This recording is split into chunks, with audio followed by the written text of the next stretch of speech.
حساب نامہ بھی، اعمال ناموں کا دفتر بھی، اور تمہیں کیا پتا کہ ان نیکوکاروں کا کیا انجام ہوگا.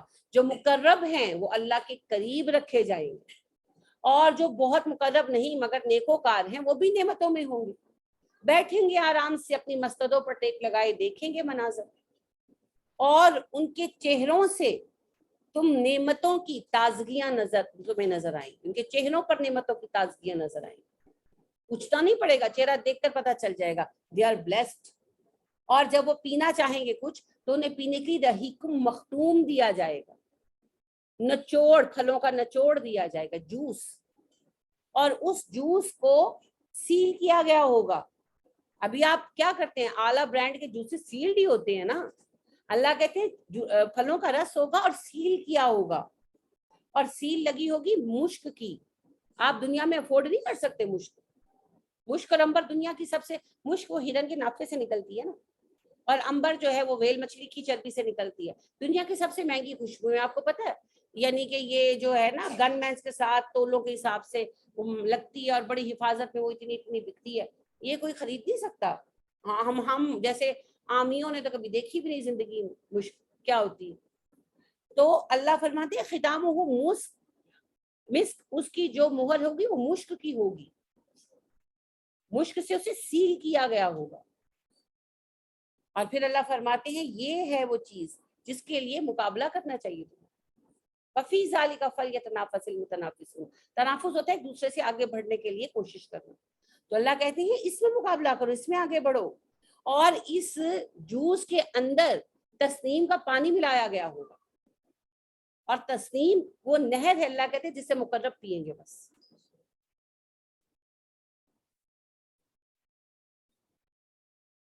یہ بیان ہے جنت. اس جنت کی طرف بلا رہا ہے آپ کا رب. مرضی آپ کی، اس دنیا کی گھٹیا نعمتوں کے لیے کر لیں کام، یا آخرت کے. دنیا کو آخرت کے لیے کمائیں، جیسے ابو بکر نے کمایا، جیسے عمر نے کمایا، جیسے عثمان نے کمایا، جیسے عبد الرحمن بن عوف نے کمایا رضی اللہ تعالیٰ عنہ. کمایا اور جنت خریدی. اب عثمان کا مقابلہ کون کر سکتا ہے، ابو بکر کا کون کر سکتا ہے. اصل مسجد نبوی وہ تو ابو بکر کے پیسوں سے بنی. وہ جو جنت کا حصہ ہے، کیا کہتے ہیں آپ اسے، ریاض الجنہ، جہاں جانے کے لیے تڑپتے ہیں، اس زمین کی قیمت کس نے ادا کی دنیا میں؟ ابو بکر نے رضی اللہ تعالیٰ عنہ. کون مقابلہ کر سکتا ہے ابو بکر کا؟ کون جیت سکتا ہے ابو بکر سے؟ ایسے ہی تو نہیں نبی صلی اللہ علیہ وسلم نے کہا تھا ستاروں برابر نیکیاں تو عمر کی ہیں، مگر ابو بکر کی ہجرت کی ایک نیکی اور عمر کی ساری نیکیاں کوئی برابری نہیں. تو ریاض الجنت کی قیمت اگر کسی نے ادا کی ہے تو وہ ابو بکر نے کی ہے، کیونکہ انہوں نے جنت کا ٹکڑا خریدا، ریاض الجنہ، جو سچ مچ قیامت کے وقت، قیامت سے پہلے زمین سے اٹھا لیا جائے گا. نبی اکرم صلی اللہ علیہ وسلم یہ بات واضح کر چکے ہیں کہ وہ جو ریاض الجنہ کا حصہ ہے وہ اٹھا لیا جائے گا. اسی لیے ہم اسے ریاض الجنہ کہتے ہیں. جو وہاں 2 رکعت نفل پڑتا ہے وہ جنت میں 2 رکعت نفل پڑتا ہے. تو اس کی قیمت کس نے ادا کی؟ ابو بکر نے اپنی ذاتی کی پیسوں سے. کوئی مقابلہ نہیں کر سکتا جی، کوئی مقابلہ نہیں کر سکتا، کوئی نہیں کر سکتا. تو بس پیسہ کمائیں اور جنت خریدیں. عثمان رضی اللہ تعالیٰ عنہ مسجد کی توسیع کے لیے پلاٹ لیا، کنواں خریدا، یہ بڑے بڑے کام ہیں. اور تبوک میں 500 سواروں کا 500 افراد کی سواری، کھانا پینا، کپڑا، ہتھیار ذمہ لیا، اور پھر 3000 گولڈ کوائن بھی دیے. اور نبی اکرم صلی اللہ علیہ وسلم نے ایسے چادر کی اور انہوں نے اس میں ڈال دی. تھیلے تو اس زمانے میں ہوتے نہیں تھے نا، تو اس میں انہوں نے ڈال دیے. لے کر آئے، انہوں نے اپنے امامے میں لپیٹے ہوئے تھے. تو آپ صلی اللہ علیہ وسلم چادر لیتے تھے نا اوپر، تو آپ نے وہ چادر ایسے پھیلائی، انہوں نے اس میں ڈال دی. تو آپ بڑے خوش تھے. صحابہ، انس بیان کرتے ہیں، انس کہتے ہیں آپ کا چہرہ چمکنے لگا، کیونکہ غزوہ بہت بڑا تھا، 30,000 کا لشکر تھا جس کا کھانا پینا رہن سہن ارینج کرنا تھا. پیسے تو چاہیے تھے نا. تو 3000 گولڈ کوائن. تو نبی صلی اللہ علیہ وسلم نے ایسے اپنا وہ تھام لیا. انس بیان کرتے ہیں کہ آپ کے چادر میں ڈالا عثمان نے، تو آپ یوں دیکھ کر ہاتھوں سے الٹتے پلٹتے جاتے، فیل کر رہے تھے نا، اور ساتھ ساتھ خوش ہو رہے تھے، فیل کر رہے تھے. اور آپ کہتے جاتے تھے عثمان آج کے بعد تمہاری کسی غلطی سے تمہیں کوئی نقصان نہیں ہو سکتا. عثمان آج کے بعد تمہارے کسی گناہ سے تمہیں کوئی نقصان نہیں ہو سکتا. یعنی کہ اگر آج کے بعد بتقاضۂ بشریت آپ سے کوئی گناہ ہو بھی گیا، پیشگی معاف ہے. یہ صدقہ آپ کے آئندہ گناہوں کا بھی کفارہ ہو گیا. یہ بشارت کون پا سکتا؟ اور دیکھیں پیسے کے بغیر پائی جا سکتی تھی، تو پیسہ کمائے مگر آخرت کے لیے. اور نبی کریم صلی اللہ علیہ وسلم نے کہا، اما عائشہ کہتی ہیں ہم آپ کے پاس بیٹھی تھی، سب بیویاں یا اکثر بیویاں بیمار تھے نا آپ، تو وہ کہنے لگے میرے بعد جو سب سے سعادت مند ہوگا وہ تمہارا سب سے زیادہ خیال رکھے گا. اور پھر اماں کہتی ہیں وہ عبد الرحمن بن عوف، انہیں جیسے پتا چلتا کہ کسی اماں نے کوئی سفر کرنا ہے وہ ساری تیاریاں کر دیتی. اور جب ان کے قافلے آتے ہیں نا تجارت کے، تو آپ پڑھ کر دیکھیں ساری ماؤں کو، آپ کی 9 بیویاں تھیں آپ کے بعد. پھر آپ کو پتہ ہے جیسے جیسے اللہ کا حکم ہوتا گیا فوت ہوتی گئی، تو 9 بیویاں تھیں، تو وہ بلا مبالغہ 1-1 لاکھ 2-2 لاکھ 50-50 ہزار گولڈ کوائن بھیجتے ایک ایک بیوی کو، اور سب کو برابر بھیجتے، سب کو برابر بھیجتے. تو آپ دیکھیں کہ 9 لاکھ ہے نا، اگر 50,000 بھی بھیجے ہوں تو 4,05,000 4.5 لاکھ معمولی بات نہیں ہے. اور اللہ نے بھی پھر دل کھول کر دیا ہے نا، اور انہوں نے بھی دل کھول کر دیا. تو یہ سعادت کیسے پائی؟ نبی صلی اللہ علیہ وسلم کی بشارت تھی نا کہ جو سب سے سعادت مند ہوگا، سب سے خوش نصیب ہوگا. پھر عبد الرحمن بن عوف رضی اللہ تعالیٰ عنہ نے سب سے زیادہ خیال رکھا، اور واحد صحابی ہیں جنہیں یہ اعزاز میں ملا کہ امہات المومنین نے ان کی نماز جنازہ پڑھی پیسے سے. مگر پیسہ اصل میں دنیا کے لیے نہیں کمایا، یہ نہیں کہ میں گڈی لینی ہے، میرا ٹارگٹ ہے میں جڑی ہے پجیرو لینی ہے تو دوڑ لگائی ہوئی ہے، یا میں نے آئی فون، اب تو پتہ نہیں کون سا پلس آ گیا ہے مجھے یہ بھی نہیں پتا، جو بھی آ گیا ہے وہ لینا ہے نا. تو وہ جب آیا تھا نا آئی فون 10، تو وہ لطیفہ ایک ہوا تھا سرکولیٹر، صحیح ہوا تھا کہ ایک لڑکے نے آئی فون لیا اور وہ جا رہا تھا تو سلپ ہوا تو کچھ ٹوٹنے کی آواز آئی، تو کہنے لگا اللہ جی ہڈی ٹوٹی ہوئے. جب تو 2.5 لاکھ کا فون ہوگا جیبوں میں تو ایسی باتیں ہوں گی نا. تو اللہ معاف فرما دے. اور نہ ان باتوں کے لیے کہ جی ہم نے فلاں علاقے میں بنگلہ بنانا ہے، ان چیزوں پر پابندی نہیں ہے. اللہ نے آپ کو دیا ہے، آپ اپنے لیے اچھی چیز لے سکتے ہیں، ضرورت کی حد تک نہیں، مقابلے میں نہ پڑے، مقابلہ بازی میں نہ پڑے. اچھا کپڑا پہننا، اچھا گھر ہونا کوئی بری بات نہیں، مگر اس کو مقصد نہ بنائیں. یہ تو یہ پیسہ ہے یہ بھی کرنا ہے.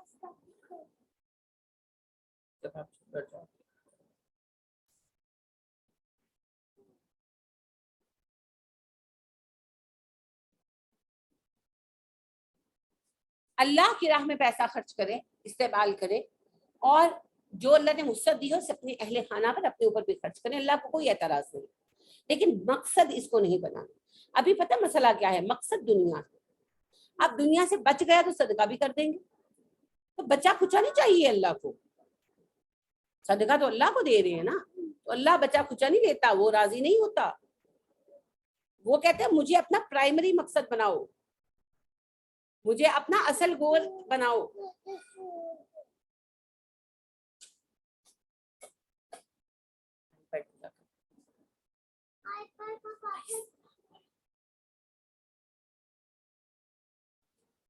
تو ان جنتوں کے حصول کے لیے پھر قیمت تو دینی پڑے گی نا، تو ان جنتوں کے لیے دوڑ لگائیں.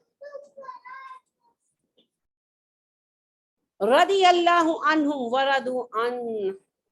اللہ اللہ دیکھ لیں یہ بات کتنی اہم ہے اور یہ کتنی بڑی خوشخبری ہے. جو حق کے ساتھ کھڑا ہو گیا اللہ کہتے ہیں ان سے راضی وہ مجھ سے راضی ہو جائیں گے. اس کرو کا یہ مقام ہے. صحابہ کے بارے میں اللہ یہ بات کہتے ہیں نا، ایمان والوں کے بارے میں کون سی سورہ میں کہتے ہیں؟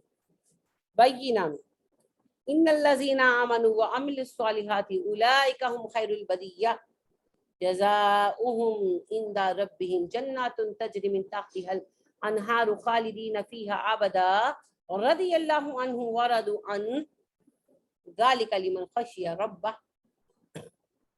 ہر اس بندے کے لیے انعام ہے جو اللہ سے ڈرا. یہاں اللہ وہی جملہ فرما رہے ہیں کن کے لیے؟ جو حق کے ساتھ ہیں. اولئک حزب اللہ، یہ اللہ کا حزب ہیں، لشکر ہے اللہ کا کام کرنے کے لیے کھڑے ہوئے ہیں، اللہ کے مزدور ہیں. تو جو اللہ کی راہ میں مصیبتیں اٹھائیں پھر اللہ راضی نہ ہو ان سے. اللہ بہت راضی ہوتا ہے, بہت راضی ہوتا ہے. اللہ جلدی راضی ہوتا ہے, اللہ بڑا قدردان ہے. لیکن کچھ کریں تو صحیح, خالی بیٹھ بیٹھ کر نہیں نا, ہے نا. ہم نے تو کسے بھی وہ بنائے نچ کے یار منا لو, نچن اللہ راضی نہیں ہوتا نا, وہ کام کرنے سے راضی ہو, وہ نماز پڑھنے سے راضی ہو. ابھی جیسے بہن کہہ رہی ہیں تو ساحل صاحب فرماتے ہیں کہ جی نماز پڑھو نہ پڑھو, گانے سنو بے شک, کنسرٹ دیکھو, لیکن بڑی جنگ کے لیے تیار ہو. جو کیسے تیار ہوں گے؟ وہ جو ٹیڈی بیچارے بنے بچے بیٹھے ہیں اچھا ایک دن کام والی چھٹی کر لے, ان کی روح قبض ہو جاتی ہے. اگر لائٹ چلی جائے ان کو غش آ جاتے ہیں, اگر ان کے ہاتھ سے خون نکل آئے وہ بے ہوش ہو جاتے ہیں. وہ جنگ کریں گے؟ کس نے کہا آپ سے؟ کیسے کریں گے؟ آج تک کر سکیں؟ یمن والے ٹک سکے؟ کشمیر والے اب تک ٹکے ہوئے, فلسطین والے ٹکے ہوئے, یمن والے ٹک سکے؟ نہیں ٹک سکے, آسائشوں میں بیٹھے تھے نا. ایسے نہیں ہوتی تھی جنگیں. اگر ہو سکتی نا تو مصر سے نکل کر جو ہے بنی اسرائیل جنگ کر لیتے. نہیں, اللہ نے 40 سال ٹریننگ دی ان کو. فطرت کے مقاصد کی کرتا ہے نگہبانی, یا بندہ صحرائی یا مرد کوہستانی. وہ اقبال کہتے ہیں نا, تیرے صوفے ہیں افرنگی, تیرے قالین ایرانی, لہو مجھ کو رلاتی ہے جوانوں کی تناسانی. میرا بیٹا ایک بریڈ انڈا خریدنے کے لیے سٹور تک پیدل نہیں جا سکتا, اس کو گاڑی نکالنی ہے, وہ جنگ کرے گا. میرا بیٹا حج پر جاتا ہے اور پیدل چل کر آ کر اسے طواف زیارہ کرنا پڑتا ہے, اس کی نفسیت چھوٹ جاتی ہے, اس کی ٹانگوں میں کریمپس پڑ جاتے, وہ جنگ کرے گا. کس نے کہا آپ کو؟ جنگ کرنے والوں کے یہ آثار نہیں ہوتے. نرم و گرم بستروں پر بیٹھ کر گانے سن کر اٹھ کر جہاد نہیں ہوتے. اگر یہ ہو سکتا نا تو جب 1947 میں تقسیم ہند ہوئی تھی, مسلمان سکھوں کا مقابلہ کر لیتے. کیوں نہیں کر سکے؟ سکھ ٹف لائف کی عادی تھے, جنگلیوں جیسے جاٹ لوگ تھے نا, اور مسلمان آسائش پرست. کیا گاجر مولی کی طرح کاٹا ہے انہوں نے, پتہ ہے آپ کو؟ 50 لاکھ افراد کا قتل عام تو رجسٹرڈ ہے, اور جن کی کوئی گنتی نہیں ہوئی وہ اللہ جانتا ہے. بچا سکے؟ اپنی عورتوں کو بچا سکے؟ ان کی ہاتھوں سے چھین کر بیٹیاں لے گئے, بچا سکے؟ ایسے نہیں ہوتا جی. جو جس چیز کے لیے تیار ہوتا ہے وہ اس چیز کے لیے تیار ہوتا ہے. شاہ فیصل کے وقت میں نا دھمکی دی تھی امریکی صدر نے کہ ہم تمہارے تیل کے کنویں تباہ کر دیں گے.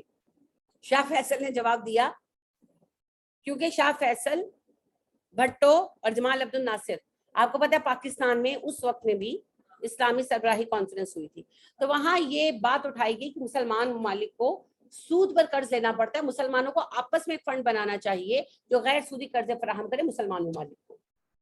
اور اس چیز کو سرپرستی دی تھی شاہ فیصل نے. ظاہری بات ہے سعودی گورنمنٹ کھڑی ہو جاتی تو مسلمان ممالک اکٹھے ہو ہی جاتے, رو پٹ کر ہی صحیح. تو 3 اس کے مین فگر تھے, پھر تینوں مروا دیے گئے. بھٹو کا سین اور رہا, جمال عبد الناصر مروائے تو نہیں گئے, ان کی حکومت ختم کر دی گئی, اور شاہ فیصل قتل کروا دیے گئے. یہ ایک ریزن ہے, باقی ریزنز پر میں بحث نہیں کرتی. خیر, تو شاہ فیصل کو دھمکی دی تھی اس بات پر. اس کی میٹنگ نیکسٹ جب کال کی انہوں نے, تو امریکی صدر نے دھمکی دی کہ ہم تمہارے تیل کے کنویں اڑا دیں گے. تو شاہ فیصل کا جواب بڑا دلچسپ تھا. شاہ فیصل نے کہا اڑا دو, ہم تو صحرائی لوگ ہیں, ہم تو اونٹوں پر بیٹھ کر اپنے کام کر لیں گے, تمہاری جی پی اور ٹینک کیسے چلے گا؟ تیل کی ضرورت ہمیں نہیں تمہیں ہے. یہ شاہ فیصل کہہ سکتے تھے. اب محمد بن سلمان نہیں کہہ سکتا, کیونکہ وہ خود ان آسائشوں کا عادی ہے, لہٰذا وہ اونٹ پر بیٹھ کر صحرا میں نہیں جا سکتا, اسی لیے غلام ہے وہ امریکہ. یہ چیزیں چینج ہو چکی ہیں جی, یہ چیزیں چینج ہو چکی ہیں. یہ جو اللہ نے بے گھر کیا نا یمن والوں کو, یہ ایسے ہی نہیں کیا. آخری معاملات میں یمن کا بڑا رول ہے, لیکن ایسے رول ادا کریں گے, آرام سے بیٹھے ہوئے ہیں, عیشیں ہو رہی ہیں, ناچ گانے دیکھ رہے ہیں, سود کھائے جا رہے ہیں, کام بہت کم لوگ کر رہے ہیں. وہ جو انہوں نے ایک دفعہ انویسٹ کر دیا وہ سود سے کام آئے جا رہا ہے, اور عیش کی زندگی گزر رہی ہے. ایسی قومیں دین کو سپورٹ نہیں کر سکتی, جہاد نہیں کر سکتی. اللہ نے اجاڑ کے رکھ دیا, اب بیٹھے ہوئے بے گھر ہو کر, اب اگلی نسل اور حالت میں اٹھے گی. وہی بے گھری اللہ نے سر پر مسلط کر دی. بنی اسرائیل کو صحرا میں پھینکا, ان کو یورپ کے راستوں میں لا کر پھینک دیا. اور آپ دیکھیں گے اگلی نسل کی مینٹالٹی ہوگی. ہمارے تو حالات کتنے سخت ہیں جی, ہمارے تو حالات ہی سخت. ہم کورونا سے بچ گئے, اللہ کا فضل, صدقات, اور اس کے بعد امیونٹی. یہ نہر کے گندے پانی میں سارے نہا رہے ہوتے ہیں نا, تو ان کو کیا کرونا انہیں؟ سیدھی سی بات. پینے کو صاف پانی میسر ہے, ایمان کی بات بتائیں, پینے کو صاف پانی میسر ہے ہمیں کیا کرونا انہیں؟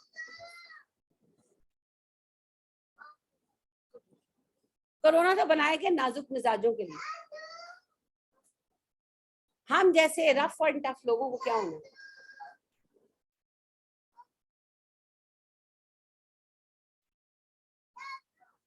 تو لہذا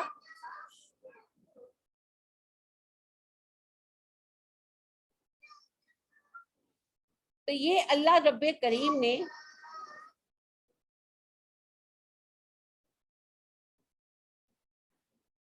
اللہ کا گروہ بننے کے لیے سب سے پہلے خود کو چینج کرنا ہوگا. یہ بالکل کلیئر بات ہے. آپ دیکھیں مدینہ والے فوراً چینج ہو گئے نا, مدینہ والے تو شروع سے لڑاکا لوگ تھے نا. آپ دیکھیں جو لوگ ریجیم میں تھے سب ذہنیت بدلی. جنگ وہ پہلے بھی کرتے تھے, جنگ اب بھی کی, پہلے وہ اپنی قبائلی عصبیت میں کرتے تھے, اب دین کے لیے کرنے لگے. لیکن آسائش میں پڑے ہوئے یہود بنی اسرائیل وہ مومن تھے, مدینہ والے کافر تھے, بت پرست تھے. مکہ والے بھی کافر اور بت پرست تھے. دونوں مسلمان ہوئے اور دین کے لیے جنگ کرنے لگے. کیوں؟ دونوں جنگ کرنے کے عادی تھے, رف تھے, ٹف تھے, مرد میدان تھے. ان کی جنگیں اپنے قبائل کی طاقت وغیرہ کو ظاہر کرنے کے لیے, شوکت کے لیے تھی. اب اللہ نے مقصد بدل دیا, تو کوئی ٹائم نہیں دینا پڑا, جسٹ ان نو ٹائم اسلام لاتے ہی وہ مجاہد بن گئے. بنی اسرائیلی مسلمان تھے, ابراہیم علیہ السلام کے بیٹے کی اولاد تھے, اور مسلمان تھے, نسل در نسل مسلمان تھے. مگر اس کے باوجود انہیں 40 سال ٹریننگ دینی پڑی, کیونکہ مسلمان ہونے کے باوجود وہ آسائش پرست. اور ایک کافر میدان میں لڑ سکتا ہے, ایک آسائش پرست میدان میں نہیں لڑ سکتا. لہٰذا میں نے ایک پڑھا تھا, مجھے بک کا نام اللہ ہی اللہ جنٹل مین شاہی, مجھے بک کا نام ٹھیک سے یاد نہیں ہے. پاکستانی جو ہیں کیپٹن تھے, پھر ایز اے کرنل ریٹائرڈ ہوئے ہیں وہ. تو انہوں نے اپنی یادداشتیں لکھی سعودیہ میں جب ان کا تعینات ہوا نا برگیڈ پورا, تو وہاں فوجیوں کو, وہاں سعودیوں کو فوجی ٹریننگ بھی دینی تھی. تو اس میں وہ واقعات بیان کرتے ہیں کہ فوجیوں کو, سعودیوں کو جب فوجی ٹریننگ دیتے تو گرمی باہر بہت ہوتی نا, تو وہ نکلتے ہی نہیں تھے. کہا ہم نے نہیں آنا, خیموں میں تو ایسے لگے ہوتے ہیں, وہ ہم نے نہیں آنا, ہم سے نہیں اتنی گرمی برداشت ہوتی. تو زیادہ تر شہزادے شروع تھے, تو سختی سے بھی منع کر دیا گیا. تو وہ ان کے آفیسر پٹتے تھے بیٹھ کر, کیونکہ یہاں ٹریننگ تو وہ, یہاں تو آپ کو پتا ہے وہ تو سب کو ایک لائن میں کھڑا کرتے ہیں, اور جرات نہیں کسی کی چوں بھی کر جائیں, اور ساروں کو, یعنی کہ وہی بات ہے کہ 5 منٹ لیٹ نہیں ہوئے تو انہوں نے پٹھو کی سزائیں دے دی, تو بندہ بنا دیتے. اب وہاں وہ کیا کرے, ایک تو سارے شہزادے ہیں جی, پتہ ہے شہزادے کیسے ہیں, اس کے چاچے کی بیٹی کے سسر کا بھتیجا بھی شہزادہ ہے, تو وہ سارے شہزادے ہیں جی. عام بندہ تو وہاں پر ہے ہی نہیں. اب شہزادے صاحب نکل نہیں رہے, ان کو کچھ کہہ بھی نہیں سکتے. تو جس قوم کا یہ حال ہو, اس سے کیا جنگ کرنی. لہٰذا ابھی تک اتنا پیسہ ہونے کے باوجود سعودیہ کے پاس آدمی ہے, اور پاکستان غریب نچڑا ہوا ملک بیچارہ, اور پاکستان کی آرمی اتنی اچھی ہے کہ سب کو اسی کا غم ہے.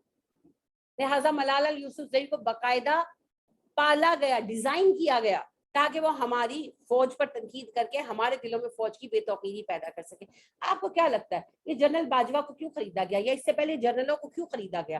صرف اس لیے کہ ان سے غلط کام کرایا جائے تاکہ ہم فوج سے نفرت کریں. ہماری آرمی اتنی مضبوط ہے, اور یہی وہ خصوصیت ہے جو ہمیں آخری دور میں زندہ رکھے.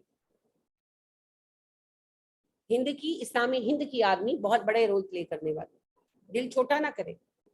میں پھر وہی, وہ اقبال کا شعر میں نے کل بھی آپ کو سنایا تھا, پھر سناؤں گی. رنگ گردوں دیکھ تو اونابی ہے, یہ ابھرتے ہوئے سورج کی افق تابی ہے. مستقبل اسلام. تو ہمیں اپنے بچوں کی رگوں سے عیش پرستی نکالنی ہے.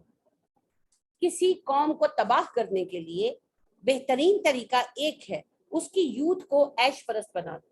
وہ قوم خود بخود اپنی موت آپ مر جائے. وہ اکبر الہ آبادی کہتے ہیں نا، یوں قتل سے بچوں کے وہ بدنام نہ ہوتا، افسوس کے فرعون کو کالج کی نہ سوچی، کہ ایسی تعلیم ڈال دیتا خود ہی سارے بنی اسرائیلی تباہ و برباد ہو جاتے. نہیں آج تک بدنام ہو رہا ہے، بچے مروائے بچے مروائے بچے مروائے. تو ہمارے نوجوانوں کو بھی دو طرح کا نشہ دیا جا رہا ہے. ایک تو ڈرگس کا اتنا نشہ عام ہے، میں پڑھانے جاتی ہوں نا تو میں دیکھتی ہوں کہ زیادہ تر جو اندرون گلیاں ہیں ان کی عورتوں کا مسئلہ یہی ہے کہ ان کے گھر کے بچے جو ہیں نشئی ہیں. اور اتنا یہ سیٹ ہے معاملہ ان کا، یعنی اتنا آرگنائزڈ ہے. مجھے نہیں پتا پولیس ملی ہوئی ہے یا کہ ان کے بہت ویل انفارمڈ ہیں، دونوں ہی باتیں ہو سکتی ہیں، میں نہیں کہہ سکتی. وہ کہتی ہیں ان کو پتا ہوتا ہے کہ کب ڈولفن والوں نے آنا ہے، کتنے بجے ان کا چکر ہمارے علاقے میں ڈیلی کی رپورٹ ہوتی ہے. تو جب ڈولفن والے چلے جاتے ہیں چکر لگا کر تب یہ جا کر لیتے ہیں. اب یا تو ڈولفن والے ملے ہوتے ہیں یا پھر یہ لوگ بہت ویل انفارمڈ ہے، انہوں نے بیچ میں اپنے چھوڑے ہوتے ہیں جاسوس، اللہ عالم.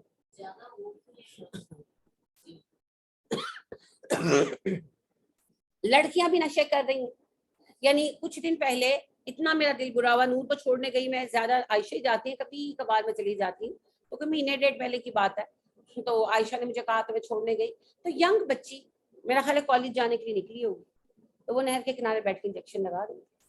میرا اتنا دل دکھا اتنا دل دکھا اتنا دل دکھا. وہ نظر ہی آ رہا تھا، اس کے حال ہوئے صرف نظر آ رہا تھا کہ یونیورسٹی یا کالج کے لیے نکلی، اور وہ ظاہر ہے گھر میں تو نشہ کر نہیں سکتی، تو نہر کے کنارے بیٹھ کے وہ اپنے آپ کو انجیکشن لگا رہی. ایک تو یہ زہر ہے جو رگوں میں اڈیلا جا رہا ہے، اور دوسرا زہر ہے ہمارا میڈیا، بےہودگی. کتنے ہی لوگوں سے میں نے یہ شکوہ سنا ہے کہ ان کے بچے پورن دیکھتے ہیں. یعنی کہ 2 سال پہلے تک میں نے کم از کم یہ بات نہیں سنی.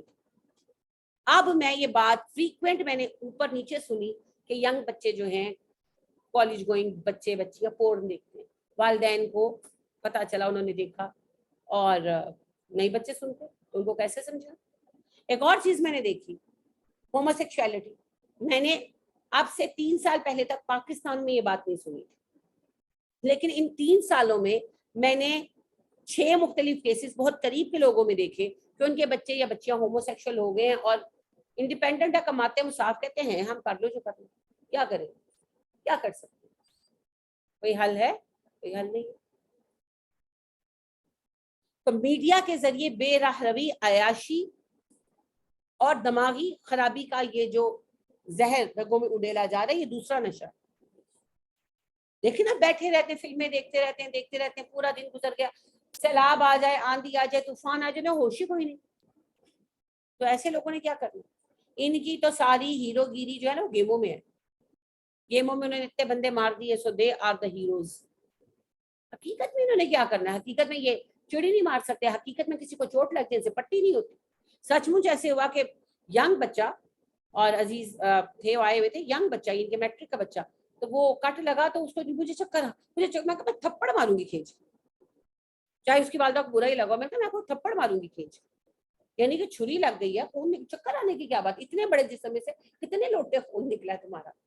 چند قطرے خون کٹ سے کتنا خون نکلتا ہے، ہمیں روز لگتے ہیں کچن میں ایسے کٹ، کبھی نوٹس بھی نہیں کیا، خود ہی دھو دھو کے ہم کام میں لگ جاتے ہیں. اور میٹرک کا بچہ ہو، اتنا لمبا اونچا چوڑا ہو، اور اس کو چکر آنے لگ جائے، اور ڈیفینیٹلی اس کے گھر والوں کو برا لگا ہوگا، انہوں نے اتنا لاڈا ہلایا. لیکن میں کہا میں آپ کو تھپڑ ماروں گی وہ پہ اگر آپ نے دوبارہ یہ بات کی. بیٹھ جاؤ آرام سے. ان کا ہوا کیا؟ اوپر میں نے سینی پلاس لگایا تو اللہ اللہ خیر سن، یعنی سینی پلاس والا زخم. ان لوگوں نے جہاد کرنا، حال ہے ان کا جہاد کرنے والا. ہاں جی، میں نے 50 بندے مار دیے اور میں نے 10 بندے مار دیے. یہ صرف گیموں میں ہی مار سکتے. یہ بہت بڑی سازش ہے جسے ہم سمجھتے نہیں. تو یہ بڑی غلط فہمی ہے. اگر تربیت کے بغیر جہاد ہو سکتا تو اللہ پاک مکہ میں اجازت دے دیتے، مگر 13 سال مکہ کے اور 1 سال مدینہ کا، 14 سال بعد اللہ نے کہا اب تم جنگ کرو، اب تمہیں اجازت. 14 سال ٹریننگ دی اللہ نے، پھر کہا اب جنگ کرو، اب تم جنگ کے لائق ہو. اور اس میں بھی ہے حقیقت، یاد رکھیے، 9 آموز جو بچے تھے نا، بدر میں تو 9 آموز تھے ہی نہیں نا.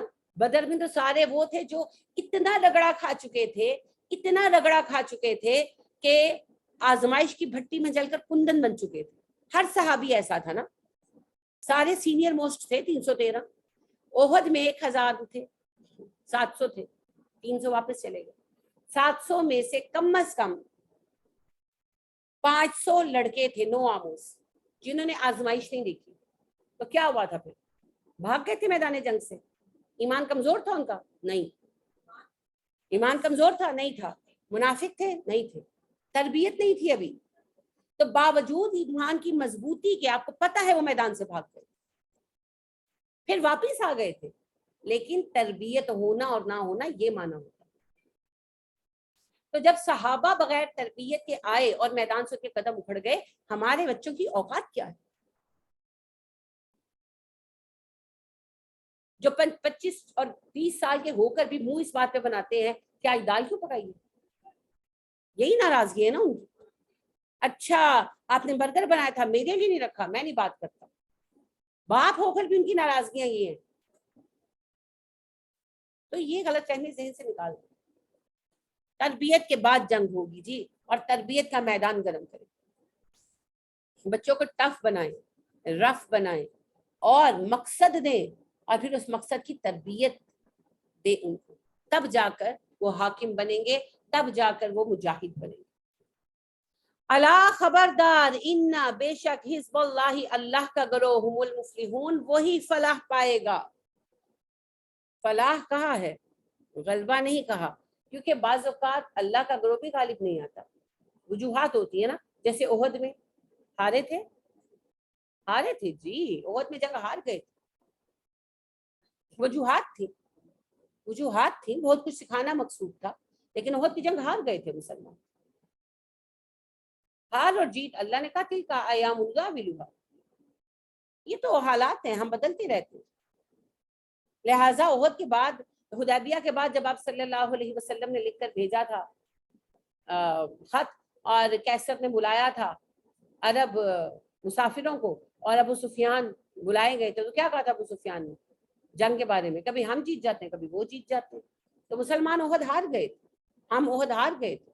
1965 کی جنگ جیتی تھی ہم نے, 71 کی ہار گئے تھے, ریزنز تھی مگر ہار گئے.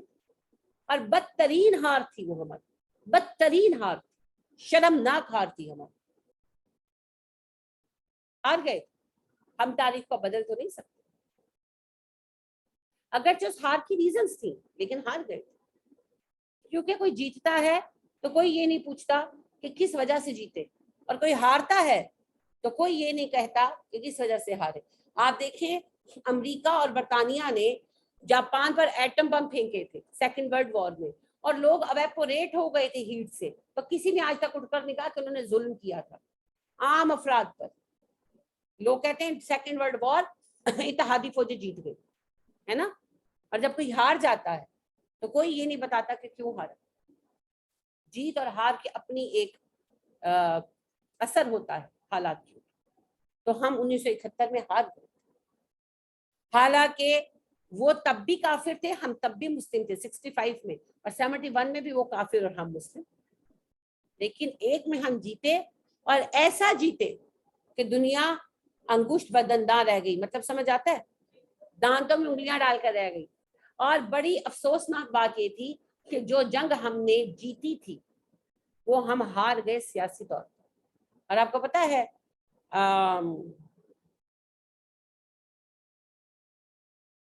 کیا ہے, ٹائمز میگزین نے یہ کیپشن دیا تھا کہ پاکستان نے جو جنگ میدان میں جیتی, شملہ کے ٹیبل پر ہار دی. یعنی پاکستان اس وقت اس پوزیشن میں تھا کہ کشمیر آزاد ہو سکتا تھا, مگر بہرحال سیاسی غلطیاں ہوئی, سادگی اپنوں کی دیکھ, اوروں کی عیاری بھی دیکھ. اور پھر 71 میں تو جو ہوا وہ ویسے ہی بہت تکلیف تھے. تو بہت جی تو جو اللہ پاک یہاں کہہ رہے ہیں کہ اللہ کا گروہ ہی جو ہے, اللہ کا گروہ ہی جو ہے وہ فلاح پائے گا, تو دنیا کی کامیابی بھی انشاءاللہ ہاتھ آئے گی. اور بعض صورتوں میں اگر وقتی طور پر نہیں آتی تو کوئی فرق نہیں پڑتا, آخرت کی کامیابی تو مومنوں ہی کے لیے ہے. کیونکہ ضروری نہیں ہوتا نا کہ پہلے قدم پر کامیاب ہو جائیں. 1857 میں بر صغیر پر قبضہ ہوا برطانیہ کا, رائٹ, اور 1947 میں پاکستان آزاد ہوا. 100 سال لگے نا, 1857 1957 تقریباً 100 سال بن جاتے. اب تب سے تحریکیں چل رہی تھی, بہت ساری تحریکیں فلاپ ہوئی نا, سارے لوگ مارے گئے. اب وہاں سے جو 2-4 بچے انہوں نے نئی تحریک کی بنیاد رکھی, وہ تحریک فنا ہوئی, پھر نہیں, وہ سلسلہ چلتا رہا, ناکامیوں سے سیکھا, اور مسلسل جو ناکام بھی ہوئے ان کی چوٹوں نے بھی برطانوی اقتدار کو نقصان تو پہنچایا نا. فائنلی پھر اللہ نے فضل کیا اور 1947 میں ہمارا ملک اپنا بن گیا. پھر 1947 سے پاکستان کو تباہ کرنے کی کوششیں بھی ہو رہی ہیں اور پاکستان کی استحکام کی کوششیں بھی ہو رہی ہیں. اب بہت سارے لوگ اٹھے ناکام ہوئے, اب کچھ نہ کچھ انشاءاللہ ہو جائے گا. اور جتنا مجھے سمجھ آتا ہے, جو حالات میری سمجھ میں آ رہے ہیں, میں پہلے بھی کہہ چکی ہوں, اکنومیکلی اور پولیٹیکلی اور سوشلی پاکستان ڈیولپ ہو جائے گا انشاءاللہ. البتہ مذہبی الحاد کا سامنا کرنے کے لیے تیار ہے, کیونکہ ویسٹرنائزیشن ہوگی تو الحاد کا ایک بڑا طوفان آئے گا جس کا سامنا ہمیں کرنا پڑے. اللہ رب کریم ہمارے لیے آسان کر دے. لیکن مطلب یہ ہے کہ کسی بھی قدم پر یہ ہو سکتا ہے کہ کوئی گروہ کام کر رہا اور وہ ناکام ہو جائے. اس کی میں آپ کو پاکستان کی بات کی مثال دیتی ہوں. مولانا مودودی نے بہت کام کیا مگر بظاہر کوئی کامیابی نہیں ہوئی, کوئی خاص کامیابی تو نہیں ہوئی, وہ وفات پا گئے. مگر یہ انہی کا لگایا ہوا پودا نا جو پھلا پھولا, اور آج آپ دیکھیں کتنے لوگ گھر گھر میں قرآن پڑھا رہے. تو ضروری نہیں کہ جو پہلا گروپ آئے وہ کامیاب ہو جائے, وہ تو رستہ ہموار کرنے کے لیے آتا ہے. جیسے آدمی کے آگے ہوتے ہیں نا, پہلا گروپ جو ہوتا ہے فرسٹ گروپ, اس کا کام ہوتا ہے رستہ ہموار کرنا, راستے میں آنے والی مصیبتیں دور کرتے جانا, پتھر ہٹاؤ, سگنلز دو, ہر مسئلے کو حل کرتے جانا تاکہ پیچھے آدمی پہنچ جائے. تو وہ تو پھر ایسے ہی ہے, پہلے گروپ کی کامیابی کوئی ضروری نہیں ہے. اور کئی ریلے آتے ہیں جو ناکام ہو جاتے ہیں اور اس کے بعد پھر کامیابی ملتی ہے, رائٹ. تو جو پہلے آئے اور دنیاوی اعتبار سے ناکام ہو گئے, مارے گئے یا ان کی تحریکیں ختم ہو گئی, اجر تو ان کو اللہ کے پاس لکھا ہوا ہے, وہ کہیں نہیں جانے گا. ٹھیک ہے, تو لہٰذا اللہ کا کرو تو کامیاب ہو سکے انشاءاللہ. تو یہی بات میں کل بھی آپ سے کہہ رہی تھی کہ حزب الرحمان میں شامل ہو جائیے. گروہ تو اس وقت 2 بن رہے ہیں, حزب الرحمان, حزب الدجال یا حزب الشیطان, جو چاہے کہہ لیں. ایک تیسرا گروہ بیچ میں وہ ہے جو بیٹھ کر تماشا دیکھ رہا ہے. یہ جو تماشائی ہے نا, اس نے بھی ریلے میں بہ جانا. قیامت کے دن اللہ ان کا کیا فیصلہ کرتے ہیں وہ کہ علیحدہ معاملہ ہے, مگر انہوں نے بھی ریلے میں بہ جانا. کھڑے رہیں گے صرف وہ جو مومن شجر ثابتہ بن کے کھڑے ہیں, اور یہ حزب الرحمان ہوگا. کیونکہ مومن شجر ثابتہ ہے نا, تو سیلاب آتا ہے تم تو تیز, تو درخت کھڑے رہ جاتے, سارے چھوٹے موٹے پودے جڑی بوٹیوں تو بہ جاتی. تو شجر ثابتہ بن جائیے, ایمان اپنا لیجئے اور اللہ کے گھروں کا حصہ بن جائیے, حزب الرحمان میں شامل ہو جائیے. اور یاد رکھیے تماشائی مت بنیے گا, ہمیشہ یاد رکھیے گا سب میں تماشائیوں کا کیا انجام ہوا. لہٰذا دین کو اتنا ہلکا مت لیں کہ ہم خرابی نہیں کر رہے, ہم تو بیٹھے ہوئے نہیں. بیٹھ رہنے والوں کا بھی کوئی مقام نہیں, مقام ہے کام کرنے والوں. لہٰذا کیجئے, جو کر سکے کرے, کچھ تو کرے, کچھ نہ کچھ ضرور کرے, کچھ نہ کچھ ضرور. اپنا حصہ ڈالیں جی, اپنا حصہ ڈالیں. ایک افسانہ ہے حرم کا کبوتر, بڑا پسند ہے مجھے. ایک کبوتر جو ہوتا ہے نا, وہ لوگوں کو, کبوتر کا بچہ ہوتا ہے, وہ لوگوں کو باتیں کرتے سنتا ہے. یعنی ایک گھر میں کبوتروں کا آلنا ہوتا ہے, تو کبوتر کا بچہ سنتا ہے.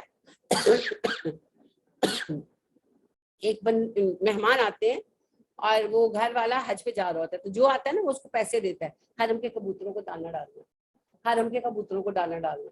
تو اپنی ماں سے کہتے ہیں ماں کبوتر تو ہم بھی, ہمیں تو کوئی نہیں ڈالتا, سارے حرم کے کبوتروں کو دانا بیچ رہے ہیں. تو کہتے ہیں بیٹا حرم کے کبوتر بڑے مقدس ہوتے ہیں, وہ اللہ کے گھر کے ہمسائے. وہ کہتے ہیں اماں میں بھی حرم کا کبوتر بنوں. وہ کہتا ہے بیٹے تو کہاں حرم کا کبوتر بنے گا, ہم یہاں حرم کہاں. وہ کہتا نہیں میں تو جاؤں گا. وہ چلا جاتا. تو وہ پھر ایک افسانہ ہے نا, تو وہ اڑتا ہے, طوفان آندیاں سب اس کے پاس جھڑ جاتے ہیں, اس کی چونچ خراب ہو جاتی ہے. تو جب وہ حرم فائنلی پہنچ جاتا ہے تو وہ دیکھتا ہے کہ پیارے پیارے کبوتر دھلے دھلائے نکھرے, تو گندا سا اس کے پر بھی اتر گئے, اس کی پنجے خراب ہو گئی, اس کی چونچ خراب ہو گئی مسلسل آزمائشوں سے. تو ایک طرف افسردہ ہو کر بیٹھ جاتا ہے اور سوچتا ہے کہ ان صاف ستھرے کبوتروں میں میرا کیا مقام, میں کہاں ان میں شامل ہو سکتا ہوں, سفر تو میں نے کر لیا پر میں تو ان کے لائق نہیں ہوں. تو وہ اسی غم میں آنکھیں بند کر کے بیٹھا ہوتا ہے, تو ایک آواز سنتا ہے, اس کو ان کی آواز آتی ہے کہ ماں بچے سے کہہ رہی ہوتی ہے کہ بیٹے حرم کے کبوتر کو دانا ڈالو. تو وہ آنکھیں کھول کر دیکھتے ہیں تو اسی کے سامنے کھڑے ہوتے ہیں. کہ آپ پر کیسی بھی, یہ ایک افسانہ ہے نا, علامتی افسانہ. بات یہ ہے کہ اللہ کے بندوں میں شامل ہونے کے لیے جب آپ دوڑ لگاتے ہیں, آپ کا کوئی بھی نقصان ہو جائے, آپ کسی طرح کے بھی حالات میں گزر جائیں, شمار تو آپ کا اللہ کے بندوں میں ہی ہوگا نا. پھر حرم کا کبوتر بننے کی دوڑ لگائیں. اللہ ہمیں لائق کرتے. اس دوڑ میں شامل ہونا ہی بڑی بات ہے جی. دیکھیں جو میراتھن میں ریس میں حصہ لیتے ہیں, جو ہار جاتے ہیں, کیا ان کا نام حصہ لینے والوں میں نہیں ہوتا؟ میراتھن کے شامل ہونے والوں میں نام تو ہوتا ہے نا, ان کا نیشنل لیول پر سلیکشن تو ہوا ہوتا ہے نا. جیتے گا تو کوئی ایک آدھی نا, سب تو نہیں جیت سکتے, لیکن وہ نیشنل لیول کے پلیئر تو بن گئے ہوتے ہیں نا. تو اللہ کے کام میں حصہ لے کر کامیاب ہونا سب کا نصیب نہیں, کامیابی ایک آدھ کو ملتی ہے. وہ وجہ وہی ہے کہ کسی ایک آدھ نہیں جیتنا ہے, مگر جس نے حصہ لیا وہ اللہ کے ہاں چنا تو گیا نا, سلیکٹ تو ہو گیا نا. اب کامیابی تو اس نے دینی تھی, وہ ہم نے تھوڑی دینی ہے. لہٰذا لوط علیہ السلام نبی ہو کر ایک بندہ مسلمان نہیں کر سکے, کیونکہ انہوں نے مسلمان کرنا ہی نہیں تھا, اللہ نے کرنا تھا. ان کا کام تھا کام کرنا, وہ انہوں نے ساری عمر کی.